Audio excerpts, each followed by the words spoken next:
귀에 쏙 취파. 서울대생 지역 할당이 강남 집값 해결할까? 스브스 프리미엄 귀에 쏙 취파 SBS 임태우 기자의 취재 파일입니다.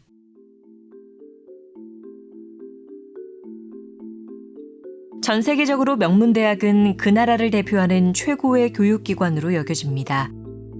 이들 대학의 입학 경쟁은 치열하죠. 많은 이들이 선호하는 이유로 졸업 후 괜찮은 미래가 보장된다는 인식을 빼놓을 수 없습니다. 실제로 명문대 졸업생들의 괜찮은 미래는 여러 연구 결과로 뒷받침됩니다. 2012년 비교 경제학 저널에 실린 중국 사례 연구에 따르면 중국 칭화대나 베이징대 같은 엘리트 대학 졸업생들은 다른 대학 졸업생보다 평균 26.4% 더 높은 초봉을 받았습니다. 흥미로운 점은 엘리트 대학 졸업에 아버지의 교육 수준까지 높으면 8.2%포인트 더 높은 임금 프리미엄을 얻었다는 사실입니다. 명문대 졸업장이 가정 배경과 결합하면 더 큰 효과를 낸다는 겁니다. 국내 연구도 있습니다. 2019년 한국노동연구원 조사에 따르면 명문대 졸업자들은 노동시장 진입 시 14% 정도 높은 임금을 받았고 40에서 44세가 되면 그 격차가 46.5%까지 벌어졌습니다. 이는 명문대 졸업의 효과가 단기적인 것이 아니라 생애 전반에 걸쳐서 지속되며 오히려 시간이 지날수록 격차가 더 벌어진다는 걸 보여줍니다. 명문대 졸업 혜택은 단순히 임금에만 국한되지 않습니다. 명문대 졸업장은 단순한 학력의 차이를 넘어 사회적 지위와 영향력의 차이로 이어집니다. 많은 사회 연구를 통해 명문대 졸업자가 승진과 결혼, 사회적 네트워크, 정치적 영향력 등 다양한 분야에서 유리한 위치를 차지하는 것으로 알려져 있습니다. 그러다 보니 사교육을 통한 명문대 진학은 사회적 신분 상승의 지름길로 여겨집니다. 매년 수많은 학생들이 대치동에 몰려들어 치열한 입시 경쟁에 매진하는 풍경은 딱히 놀랍지 않습니다. 그런데 한국은행이 최근 서울대와의 공동 심포지엄 자리에서 매우 파격적인 제안을 내놨습니다. 서울대 입학 정원을 지역별 학령 인구 비율에 따라 뽑게끔 하는 이른바 지역 할당제를 도입하자는 겁니다. 통화 정책을 결정하는 기관이 뜬금없이 대학 입시 제도를 뜯어고치자는 의견을 내놓은 이유는 뭘까요? 결론부터 말하자면 한국은행의 제안은 단순히 교육기회의 균등을 넘어 부동산 시장 안정화라는 경제적 효과를 노린 겁니다. 한국은행은 지속된 입시 경쟁이 교육 불평등을 심화시켰을 뿐만 아니라 교육열에서 파생된 끝없는 수요가 강남 집값 쏠림이라는 경제적 부작용까지 초래했다고 주장했습니다. 이는 한국은행이 싱크탱크로서 국가적으로 중요한 사회 이슈를 공론화하고 정책을 제안하는 역할을 자임하고 나선 걸로 볼 수 있습니다. 최근 정부가 한국은행의 기준금리 동결 결정에 대해 공개적으로 불편함을 표현하고 있는 시국임을 고려한다면 한국은행이 부동산 장벽에 가로막혀 금리를 동결할 수밖에 없었다는 한계를 항변하는 듯한 뉘앙스도 느껴집니다. 이창용 한국은행 총재는 이렇게 말했습니다. 서울대, 연세대, 고려대 교수님들의 결단으로 변화가 시작돼 특정 지역에 몰린 사교육이 전국으로 분산되고 지방에서 입시를 위해 서울로 이주해올 필요가 없어지고 매년 학기 초에는 대학 정문에 각 지역 고등학교의 입학 환영의 플래카드가 걸리는 다양성이 확보된 대학의 모습을 보고 싶습니다. 이렇게 되면 한은이 금리를 조정하는 것보다 수도권 부동산 가격이 더 안정될 것이라 믿습니다.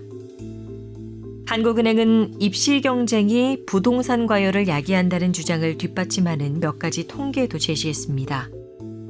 2023년 서울의 아파트 매매 상대 가격은 5대 지방광역시 대비 5배를 웃돈다는 점, 강남구와 서초구로의 초중생 전입률이 2011년 1.4%에서 2023년 2.6%로 크게 증가했다는 점, 2023년 강남구와 서초구의 학급당 초중생 수는 25.6명으로 전국 평균인 21.9명보다 약 4명 더 많다는 점 등입니다. 서울 강남 중심으로 교육 목적의 이주 수요가 강하게 나타나고 있으며 그게 부동산 가격에 영향을 미치고 있다는 점을 시사합니다. 더 나아가 한국은행은 과도한 입시 경쟁이 저출생과 늦은 결혼, 수도권으로의 인구 집중 등 다양한 사회 문제의 원인이 된다고 지적합니다. 좋은 교육 환경을 찾아 수도권으로 몰리는 현상은 지방 소멸이라는 또 다른 사회 문제를 야기할 수 있습니다. 이에 한국은행은 서울대생 지역 할당제 도입을 통해 입시 경쟁을 완화하고 얽히고 설킨 여러 사회 문제를 일거에 해결할 수 있다고 주장합니다. 그런데 한국은행 제안에는 몇 가지 의문점이 듭니다. 첫째, 교육열에 따른 부동산 가격 상승이 한국에서만 나타나는 문제냐는 겁니다. 예를 들어 영국에서는 중등교육 성취도가 10% 증가할 때 주택가격이 7.85% 상승하는 것으로 나타났습니다. 작년 호주의 연구에서도 질 좋은 공립학교가 있는 지역 주택가격이 그렇지 않은 지역보다 눈에 띄게 높은 걸로 나타났습니다. 시드니 일반 주택 기준으로 초등학교 학업 성취도가 1점 높을수록 해당 지역 주택 가격은 3.9% 상승했고 고등학교 학업 성취도의 경우 1점 상승 시 주택 가격은 2.7에서 2.8% 높아졌습니다. 미국 보스턴과 프랑스 파리, 스웨덴 스톡홀름에서도 교육의 질과 부동산 가격 간 높은 상관관계가 있다는 조사가 있습니다. 교육열에 따른 부동산 상승은 전 세계적인 현상이라는 겁니다. 그렇다면 서울 강남 문제가 이들 외국 도시들보다 훨씬 심각하다는 비교가 이뤄져야 개선의 당위성이 생길 텐데 한국은행 보고서에는 그런 비교가 나오지 않습니다. 둘째, 서울대 지역 할당제 도입에 따른 부동산 안정 기대 효과가 확실하지 않습니다. 앞서 셰필드나 시드니 등은 교육 환경이 좋으면서도 각종 인프라가 잘 갖춰져서 살기가 좋은 도시입니다. 즉, 교육 환경만이 아니라 전반적으로 삶의 질이 높은 지역에 대한 수요가 부동산 가격 상승을 이끌고 있을 가능성이 있습니다. 서울 강남 부동산 가격도 마찬가지입니다. 가령 교통의 편리성, 문화시설과 상권 집중, 대기업 본사의 밀집, 일자리의 풍부함 등 다른 환경적 요인들이 부동산 가격을 견인하는 중요한 요인이 될 수 있습니다. 따라서 교육 이주 수요만 제거한다고 해서 강남 부동산 가격 상승이 반드시 멈출 거라고 기대하기는 어렵습니다. 셋째, 이해 당사자들의 합의를 이끌어내기가 쉽지 않을 걸로 보입니다. 입시는 정부와 대학, 고등학교, 학부모, 학생 등 다양한 당사자들의 이해관계가 얽혀있는 복잡한 문제이기 때문입니다. 특히 서울 강남의 학생과 학부모는 교육 기회가 줄어들 걸 우려해 상당한 반대를 할 걸로 예상됩니다. 이미 잠재력 있는 상위권 학생들이 강남에 포진해 있는 상황에서 입시 경쟁 모수가 되는 입학 정원을 지역별 학령 인구 기준으로 정한다면 실질적인 경쟁률이 치솟게 되기 때문입니다.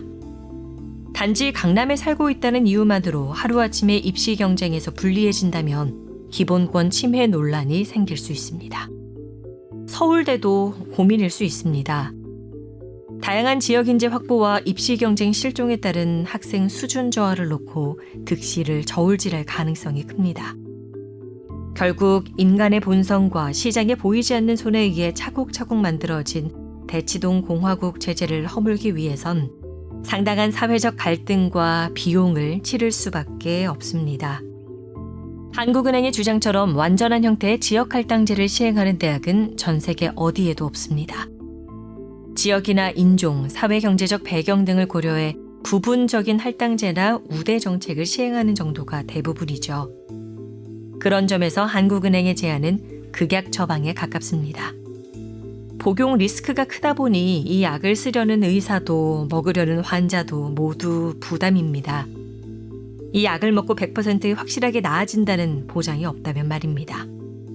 한국은행이 우리 사회 고질적 병폐에 메스를 대기로 결심한 이상 일회성 공론화에 그치지 말고 더 완성도 높은 솔루션을 제안할 수 있도록 지속적으로 노력해 주길 기대합니다.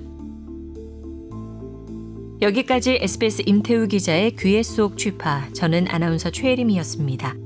스브스 프리미엄 스프 앱을 다운받으시면 유익한 컨텐츠를 더욱 편리하게 만나보실 수 있습니다.